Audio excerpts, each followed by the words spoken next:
আজকে যদি এখানে প্রশ্ন করি 1 বছরের নামাজ কাজা হয় নাই কার কার? কয়জন হাত তুলতে পারবো? যদি প্রশ্ন করি 40 দিনের মধ্যে তাকবীরগুলো ছুটে নাই কার কার? কয়জন হাত তুলতে পারবো? যদি বলি বালেগ হওয়ার পরে মিথ্যা কথা বলি নাই, কয়জন হাত তুলতে পারবো? যদি বলি হারাম, গিবত শিকায়ত হারাম, এই মাসআলা জানার পরে কোনোদিন গিবত শিকায়ত করি নাই, কয়জন হাত তুলতে পারবো? কয়জনে বলতে পারে রক্তের মধ্যে হারাম নাই, এক ফোঁটা রক্তের মধ্যে হারাম নাই? কয়জনে বলতে পারবো? কয়জনে বলতে পারবো ফরজ তরক করি নাই? কাজে আপনার এবং আমার দ্বারা স্লোগান হতে পারে, কথা হতে পারে, ওয়ালা তাহিনু ওয়ালা তাহজানু ওয়া আনতুমুল আ'লাউনা ইন কুনতুম মুমিনিন। আজকে ইমানের ঠকরা, ইমানের সমস্যা। আমরা ইলমের উপর নির্ভর করি, তাকওয়ার উপর নির্ভর করি না। আমরা জানার উপর নির্ভর করি, আল্লাহর ভয়ের উপর নির্ভর করি না। খোদার কসম করলাম, তোলাবায়ে যাম ওলামায়ে কেরাম, যদি ইলমের উপর ভরসা করো, ইলম যদি তোমাকে মুক্তি দেয়, তো ইলম শয়তানকে মুক্তি দিতে পারলো না কেন? শয়তানের ইলম কম ছিল, কেন মুক্তি দিতে পারে নাই? একদিন চিন্তা করছো? শয়তানকে শয়তানের ইলম কেন মুক্তি দিতে পারে নাই? যদি শয়তানকে ইলম মুক্তি দিতে না পারে, তা ইলম তোমাকে আমাকে মুক্তি দিতে পারবে না। যদি ইলম মুক্তি দিতে পারে, আবুল ফজল ফয়জীকে কেন মুক্তি দিতে পারলো না? দোয়া করি, আল্লাহ তুমি আমার জবান থেকে এমন কিছু কথা বের করে দাও যা খুব বক্তার জন্য এবং শ্রোতাদের জন্য ফায়দা হয়। আল্লাহুম্মা আমিন। নবী আলাইহিস সালাতু ওয়াস সালামের জীবনী সম্পর্কে আলোচনা। জনাব মুহাম্মদ রাসূলুল্লাহ সাল্লাল্লাহু আলাইহি ওয়াসাল্লাম তিনি ইসমাঈল আলাইহিস সালাতু ওয়াস সালামের বংশের।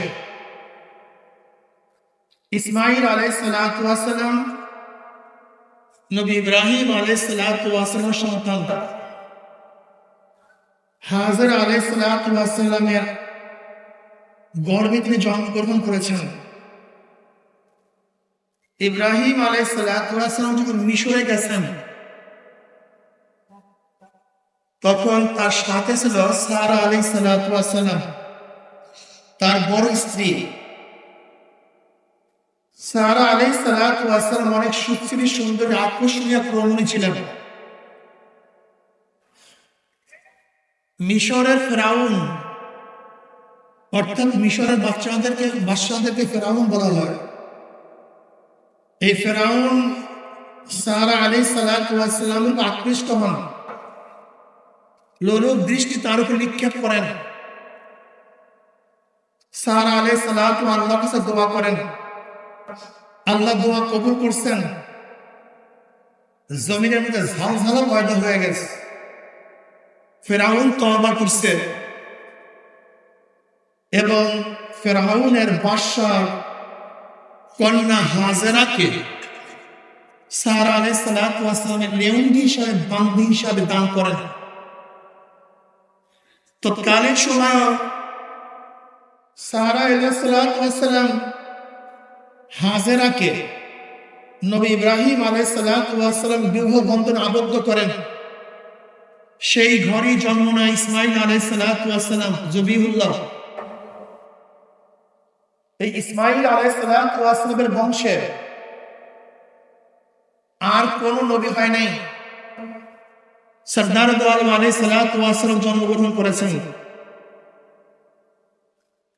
জনাব মুহাম্মদ রাসূলুল্লাহ সাল্লাল্লাহু আলাইহি ওয়াসাল্লাম বাবার নাম আব্দুল্লাহ, দাদার নাম আব্দুল মুত্তালিব। আব্দুল মুত্তালিবের বাবার নাম হাশিম। এইভাবে বনি আব্দে মানাফ, হাশিমের বাবা, তাদের হাশিমে বলা হয়, বনি আব্দে মানাফে বলা হয়। জনাব মুহাম্মদ রাসূলুল্লাহ সাল্লাল্লাহু আলাইহি ওয়াসাল্লামের জন্ম সম্পর্কে আমরা সবাই জানি। 570 ঈসাই সালে তিনি জন্মগ্রহণ করেন। 610 ঈসাই সালে 40 বছর বয়সে নবী আলাইহিস সালাতু ওয়াস সালামের কাছে ওহী আসে। জনাব মুহাম্মদ রাসূলুল্লাহ সাল্লাল্লাহু আলাইহি ওয়াসাল্লাম ওরই দাওয়াত দেওয়া শুরু করেন। আপনারা জানেন নবী আলাইহিস সালাতু ওয়াস সালাম ওহী দাওয়াত দেওয়ার সময় কত নির্যাতিত হয়েছিল, লাঞ্ছিত হয়েছিল, অপমানিত হয়েছিল। শিয়াবে আবু তালেবের মধ্যে 3 বছর অবরুদ্ধ করা হয়েছিল। নবী আলাইহিস সালাতু হেরেমের মধ্যে নামাজ পড়া অবস্থায় তার ঘাড়ের উপরে উটের পচা নারী ভুঁড়ি চাপিয়ে দেওয়া হয়েছিল। নবী আলাইহিস সালাতু ওয়াস সালামকে এমন কোন গালি নাই যে গালি দেওয়া হয় নাই। নবী আলাইহিস সালাতু ওয়াস সালাম তায়েফের ময়দানে দাওয়াত দেওয়ার পরে সেই তায়েফবাসী নবী আলাইহিস সালাতু ওয়াস সালামের উপর যে আক্রমণ করেছে কম বেশি আমরা সবাই জানি। নবী আলাইহিস সালাতু ওয়াস সালাম হিজরত করতে বাধ্য হয়েছিলেন। জনাব মুহাম্মদ রাসূলুল্লাহ পরমান্না সাল্লাল্লাহু আলাইহি ওয়াসাল্লামকে অনেক অফার দিয়েছিল কাফেররা, সমঝোতা করো, আপোষ করো, কিছুদিন আমাদের ধর্ম পালন করবা, কিছুদিন আমরা তোমার ধর্ম পালন করব, তুমি আমাদের ধর্ম পালন করবা। কমপক্ষে এতটুকু বলো যে কিয়ামতের ময়দানে সুপারিশের একটা ইখতিয়ার ভূতের মধ্যে থাকবে, এই দেবতাদের মধ্যে থাকবে। শুধু এতটুকু কথা বললি আমরা তোমাকে আর খারাপ জানবো না, সত্য মনে করবো না, তোমাকে আমরা আপন করে নিব। জনাব মুহাম্মদ রাসূলুল্লাহ সাল্লাল্লাহু আলাইহি ওয়াসাল্লাম আপোষ রফায় দস্তখত করেন নাই, চুক্তিতে আবদ্ধ হন নাই। তিনি হকের দাওয়াত তুলতেছিলেন। আল্লাহর নবীকে কেন পাঠাইছেন? আল্লাহ নিজেই বলেন, হুয়াল্লাযী আরসালা রাসূলাহু বিল হুদা ওয়া দীনিল হক লিইয়ুযহিরাহু আলাদ দীনি কুল্লি। ওই সত্তা যিনি প্রেরণ করেছেন তার রাসূলকে দ্বীনে হক নিয়ে। কেন? তার দ্বীন, তার ধর্ম সমস্ত দ্বীনের উপরে বিজয় অর্জন করবে, প্রাধান্য লাভ করবে, তার দ্বীন উঁচা হবে, তার দ্বীন অনুযায়ী গোটা দুনিয়া চলবে, তার দ্বীনই সমস্ত সমস্যার সমাধান দিবে। এখানে একটা কথা মনে রাখতে হবে, হুয়াল্লাযী আরসালা রাসূলাহু, কোন সত্তা? হুয়াল ওয়াজিবুল ওয়াজুদ আল মুস্তাদমুল লিজামি সিফাতিল কামালিয়্যাহ। ওই সত্তা যিনি পরিপূর্ণ সিফাত নিয়ে, গুণ নিয়ে সবসময় অবস্থান করতেছেন। সেই সত্তা প্রেরণ করছেন তার রাসূলকে। কাকে? তার রাসূলকে। রাসূল এবং নবীর মধ্যে কোনো পার্থক্য আছে কি নাই? কেউ বলেন কোনো পার্থক্য নাই। যারা ইসলামী উম্মতের জন্য দুনিয়াতে আসেন তারাই রাসূল, তারাই নবী। তাদের কথার উপরে খোদ কোরআন ইশকাল তুলে, প্রশ্ন তুলে, ওমা আরসালনা মিন ক্বাবলিকা মিন রাসূলিন ওয়ালা নাবিয়্যিন। আপনারা জানেন এখানে রাসূল এবং নবী মাতুফ আলাইহি, আর মাতুফ আলাইহি মুগায়্যার হয়, একটা আরেকটার বিপরীত হয়। তাহলে নবী এবং রাসূল এক না। যা জায়েদ এবং আমর আসছে আমার কাছে, জায়েদ এবং আমর, এখানে জায়েদ আমর এক না ভিন্ন? যেহেতু মাতুফ আলাইহি, একটা আরেকটার বিপরীত। ওমা আরসালনা মিন ক্বাবলিকা মিন রাসূলিন ওয়ালা নাবিয়্যিন, এখানে নিশ্চিত নবী এবং রাসূল এক না। তাই নবী এবং রাসূলের মধ্যে পার্থক্যটা কি? কেউ বলেন যাদের উপরে নতুন কিতাব আসে তারা রাসূল, আর যাদের উপরে কিতাব আসে না তারা নবী। কেউ বলেন যারা নতুন শরীয়তের প্রবক্তা তারা রাসূল, আর যারা শরীয়তের প্রবক্তা না তারা হলো নবী। তাদের উপরে কোরআন ইশকাল করছে, ওয়া কানা রাসূলান নাবিয়্যা। নবী ইসমাঈল আলাইহিস সালাতু ওয়াস সালাম আল্লাহ পাক নবী বলছেন এবং রাসূল বলছেন। অথচ নবী ইসমাঈল আলাইহিস সালাতু ওয়াস সালামের উপরে নতুন কিতাব আসে নাই, তিনি নতুন শরীয়তের প্রবক্তাও না, অথচ কোরআন তাকে রাসূল বলছে। তাহলে যারা বলছে পার্থক্য নাই তাদের উপরে প্রশ্ন, যারা পার্থক্য যা দেখাইছে তার উপরে প্রশ্ন। তাহলে পার্থক্যটা কি? এইটা মনে রাখতে হবে। এখন যে কথা বলবো এইটা প্রত্যেকের মাথার মধ্যে ঢুকাতে হবে। ইমাম ইবনে তাইমিয়া রাহমাতুল্লাহ আলাইহি বলেন, নবী এবং রাসূলের মধ্যে পার্থক্য হলো সমস্ত রাসূলদের উপরে জিহাদ ফরজ, সমস্ত রাসূলদের উপরে নাহি আনিল মুনকার ফরজ, অন্যের মোকাবিলা করা ফরজ। কিন্তু সমস্ত নবীদের মধ্যে, সমস্ত নবীদের জন্য জিহাদ ফরজ না, অন্যের মোকাবিলা ফরজ না, নাহি আনিল মুনকার সমস্ত নবীদের উপর ফরজ না। কিন্তু যে রাসূল হবে, চাই তার উপরে কিতাব আসুক অথবা নাই আসুক, শরীয়তের প্রবক্তা হোক অথবা নাই হোক, যে রাসূল হবে তার উপরে জিহাদ ফরজ। তারপর অন্যায় মোকাবেলা করা, মাহিরে মুনকার করা ফরজ। হুয়াল্লাযী আরসালা রাসূলাহু, জনাব মুহাম্মদ রাসূলুল্লাহ সাল্লাল্লাহু আলাইহি ওয়াসাল্লাম শুধু নবী নন, তিনি রাসূলও। কাজে যারা নবী মুহাম্মদ সাল্লাল্লাহু আলাইহি ওয়াসাল্লাম উম্মত, তাদেরকে শুধু নবী আলা কাজ করলে চলবে না, তাদের রাসূল আলা কাজ করতে হবে। কি কাজ করতে হবে? না শুধু নবী আলা, শুধু নবীওয়ালা না কিওয়ালা? নবীওয়ালা এবং রাসূলওয়ালা, শুধু নবীওয়ালা কাজ করতে মুহাম্মদের হবে না। হুয়াল্লাযী আরসালা রাসূলাহু, জনাব মুহাম্মদ রাসূলুল্লাহ সাল্লাল্লাহু আলাইহি ওয়াসাল্লাম যেহেতু রাসূল, তার উম্মতকে শুধু নবীওয়ালা কাজ করলে চলবে না, বরং রাসূলওয়ালা কাজ করতে হবে। আর যখনই আপনার রাসূলওয়ালা কাজ করবেন, তখন অবশ্যই অন্যায়ের মোকাবেলা করতে হবে। যেখানে অন্যায় দেখবেন তার প্রতিবাদ করতে হবে, যেখানে জুলুম দেখবেন জুলুমের মোকাবেলা করতে হবে। খোদাবুল্লাহ যখন ইসলামের বিপক্ষে কথা বলবে, তাদের সামনে বুক পেতে দাঁড়িয়ে মোকাবেলা করতে হবে, তাদের বিরুদ্ধে লড়াই করতে হবে। হুয়াল্লাযী আরসালা রাসূলাহু। দেখেন, খুব ভালো মতো বোঝার চেষ্টা করে আমাদের সমস্যাটা কোন জায়গায়। আমাদের সমস্যাটা এটা বুঝি না। এখানে যারা আছেন, আমার ভুল হতে পারে, কিন্তু এর মধ্যে ৯৮% মানুষ আবেগী, বিবেকে খুবই কম। দেখেন, বিবেক এবং আবেগের যখন সমন্বয় হয়, তখন মানুষটা কাজে লাগে। শুধু বিবেক, শুধু আবেগ, এর দ্বারা কোনো কাজ হয় না। বিবেকের প্রয়োজন, আবেগেরও প্রয়োজন। এক ব্যক্তির আবেগ নেই, বিবেক আছে, বিবেক আছে, আবেগ নেই, কোনো কাজ হবে না। আমাদের মূল সমস্যা হলো আমাদের মধ্যে কখনো বিবেক কাজ করে, আবেগ থাকে না। কখন আবেগ কাজ করে, বিবেক থাকে না। হাজি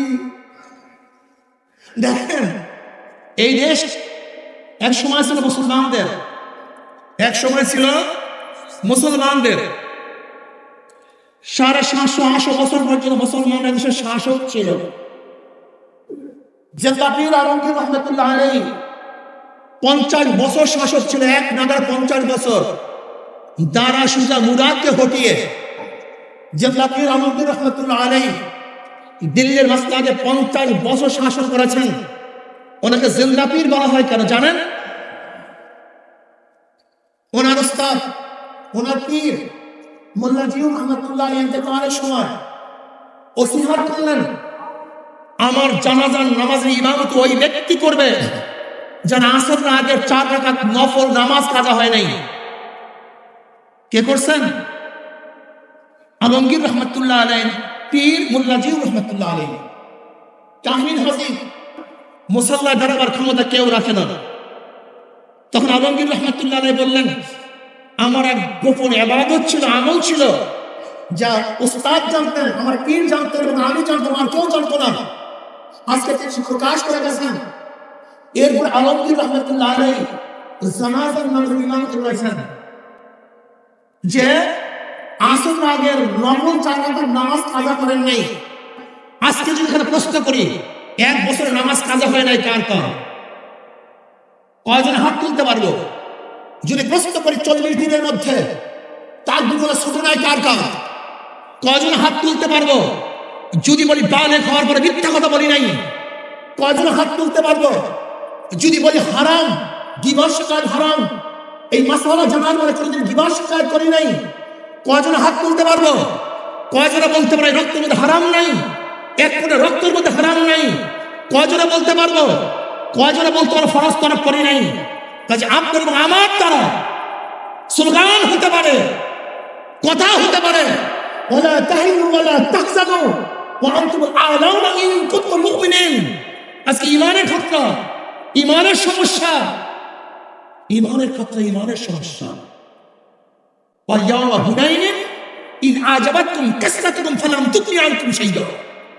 আমরা কাসরাতকে প্রাধান্য দেই, আধিক্যকে প্রাধান্য দেই, যোগ্যতাকে প্রাধান্য দেই, কিন্তু আল্লাহর রহমতের ভরসা করি না, আল্লাহর রহমতকে প্রাধান্য দিই না। আজকে তোলাবানকে বয়ান করবো তো তোলাবানের কথা শুনবে না। যদি প্রশ্ন করে রশিদ আহমদ গঙ্গুই রহমতের ইতিহাস কয়জনে জানো, তার জীবনী কয়জনে পড়ছো? রশিদ আহমদ গঙ্গুই কে? কওমি ছাত্র অনেকে জানে না রশিদ আহমদ গঙ্গুই কে। যদি প্রশ্ন হাজী সাহেব রহমতুল্লাহ আলাইহি, আমাদের ছাত্র আমাদের তোলাবার তাদের ইতিহাস জানে না। যদি বলি হুজরাতুল ইসলাম রহমতুল্লাহ আলাইহি, আমরা অনেকেই জানি না। যদি আহমদ আল সাহরুক রহমতুল্লাহর কথা বলি, আমরা অনেকেই জানি না। যদি প্রশ্ন করি বদরের ময়দানে জনাব মুহাম্মদ রাসূলুল্লাহ সাল্লাল্লাহু আলাইহি ওয়াসাল্লাম, তিনি তো বাহ্যিক আসবাব নিয়ে বদরের ময়দানে হাজির হন নাই, তিনি তো যা কিছু নিয়ে আসছেন হাজির করে আল্লাহর কাছে বললেন, আল্লাহুম্মা আনশি রাহমাতাকা ওয়া ওয়াদাকা, আল্লাহুম্মা ইন শি'তা লাম তু'বাদ। মাওলা হে, যা কিছু ছিল সব তোমার কাছে নিয়ে আসছে। আমাদের সত্তায় কোনো সৈন্য নেই, ঘোড়া নাই, তলোয়ার নাই, ঢাল নাই, নাই কোনো আসবাব, কিন্তু তোমাদের কাছে তোমার কাছে নিয়ে আসছি। আমার কাছে যা ছিল তাই তোমার কাছে নিয়ে আসছি। যদি তুমি ইচ্ছা করো আমাকে ধ্বংস করতে, তাহলে তোমাকে ডাকার মতো কেউ থাকবে না, রুকু দেওয়ার মতো কেউ থাকবে না, তোমাকে সিজদা করার মতো কেউ থাকবে না, তোমার সাথে দাঁড়াবার মতো কেউ থাকবে না। ইন শি'তা লাম তু'বাদ, তুমি যদি চাও গোটা দুনিয়ার মধ্যে একজন আবেদ না থাকতে, তাহলে আমরা যারা আসছে তাদেরকে ধ্বংস করে দাও। আর যদি চাও তোমার আল্লাহ বলার মতো কেউ থাকুক, তোমার নাম জপার মতো কেউ থাকুক, তোমার সামনে দাঁড়াবার মতো কেউ থাকুক, তোমার সামনে নত হয়ে রুকু দেওয়ার মতো কেউ থাকুক, তোমার চার আঙ্গুল কপাল তোমার কুদরতি পার্বতে ঠেকাবার কেউ থাকুক, তাহলে আজকে আমাদের বিজয় দান করো, আমাদের ধ্বংস করো না। তিনি একমাত্র ভরসা করছেন কার উপরে? আল্লাহর উপর। আমরা ভরসা করি কার উপরে? মানুষের উপর, আসবাবের উপরে। সমস্যা চিহ্নিত করেন ওলামায়ে কিরাম। জনাব মুহাম্মদ রাসূলুল্লাহ সাল্লাল্লাহু আলাইহি ওয়াসাল্লামের জামানার সাহাবারা কেন বিজয় হয়েছিলেন আর আমরা কেন বিজয় হতে পারছি না, এই চিহ্নিত করেন। যতক্ষণ পর্যন্ত তাকওয়া ভিতরে না আসবে,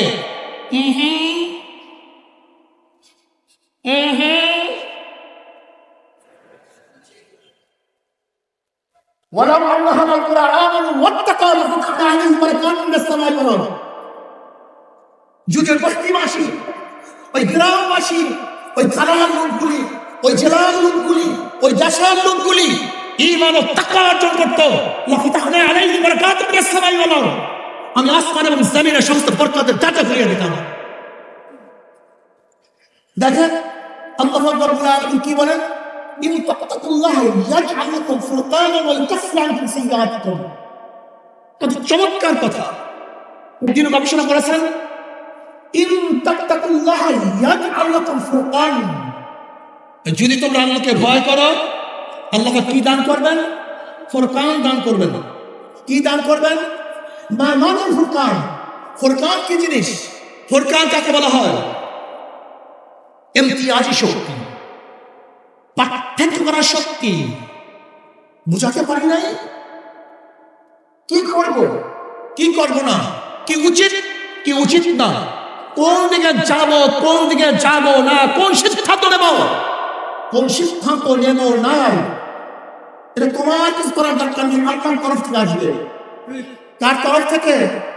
ইন তাত্তাকুল্লাহ ইয়াজআল লাকুম ফুরকানা ওয়া ইউকাফির আনকুম সাইয়্যাতিকুম। আজকে আমরা ভুল করি কেন বারবার? কেন ভুল করি?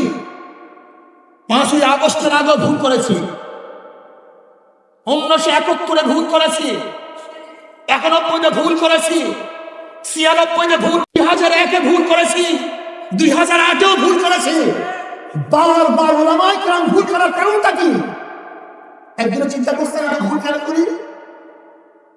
এর কারণ ইন তাত্তাকুল্লাহ ইয়াজআল লাকুম ফুরকান। যদি আল্লাহকে ভয় করো, আল্লাহ কি দান করবেন? ফুরকান দান করবেন। আমরা ইলমের উপর নির্ভর করি, তাকওয়ার উপর নির্ভর করি না। আমরা জানার উপর নির্ভর করি, আল্লাহর ভয়ের উপর নির্ভর করি না। খোদার কসম করলাম, তোলাবায়ে ইসলাম ওলামায়ে কিরাম যদি এলেমের উপর ভরসা করো, এলেম যদি তোমাকে মুক্তি দেয়, তো এলেম শয়তানকে মুক্তি দিতে পারলো না কেন? শয়তানের এলেম কম ছিল, কেন মুক্তি দিতে পারে নাই? একদিন চিন্তা করছো শয়তানকে শয়তানের এলেম কেন মুক্তি দিতে পারে নাই? যদি শয়তানকে এলেম মুক্তি দিতে না পারে, তা এলেম তোমাকে আমাকে মুক্তি দিতে পারবে না। যদি এলেম মুক্তি দিতে পারে, আবুল ফজল ফৈজিকে কেন মুক্তি দিতে পারলো না? এলেম যদি মুক্তি দিতে পারত, তা সরেবাগ আজিজুল হক যিনি হযরত সিদ্দিকের খতিব আজম সিদ্দিকুল হাসান রাহমাতুল্লাহ আলাইহি হাম সাবকি একই সবকে একজন ফার্স্ট হতেন, একজন সেকেন্ড আর একজন ফার্স্ট।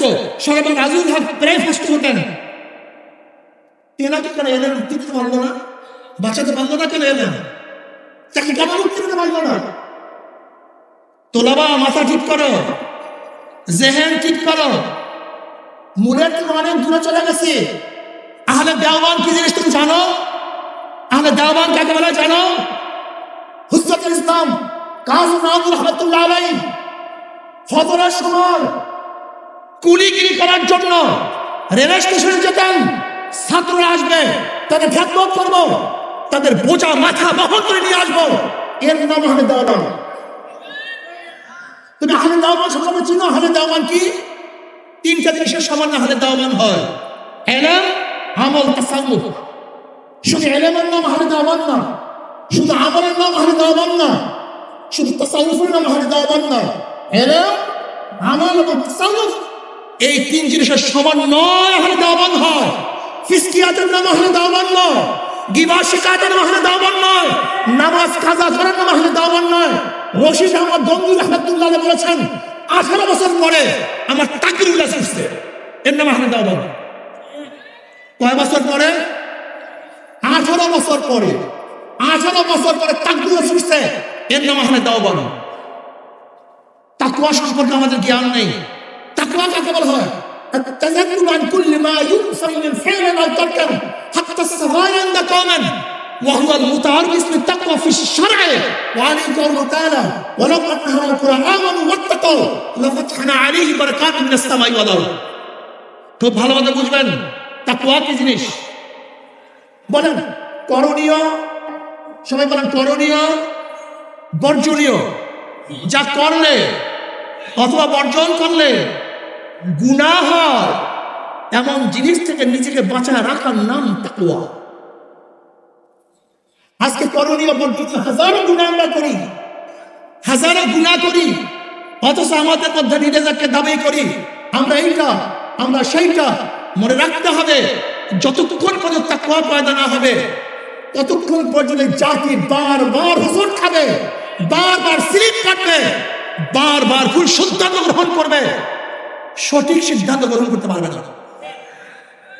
জনাব মুহাম্মদ রাসূলুল্লাহ সাল্লাল্লাহু আলাইহি ওয়াসাল্লামকে আপনার নবীকে কেন দুনিয়া থেকে পাঠিয়েছেন?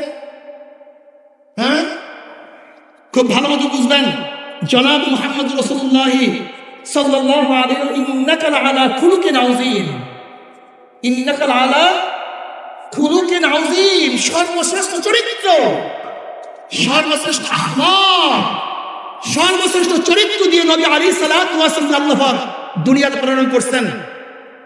তার চরিত্রকে গঠন করেন, আখলাককে তামির করেন, তাকওয়া অর্জন করেন, খোদা ভীতি অর্জন করেন।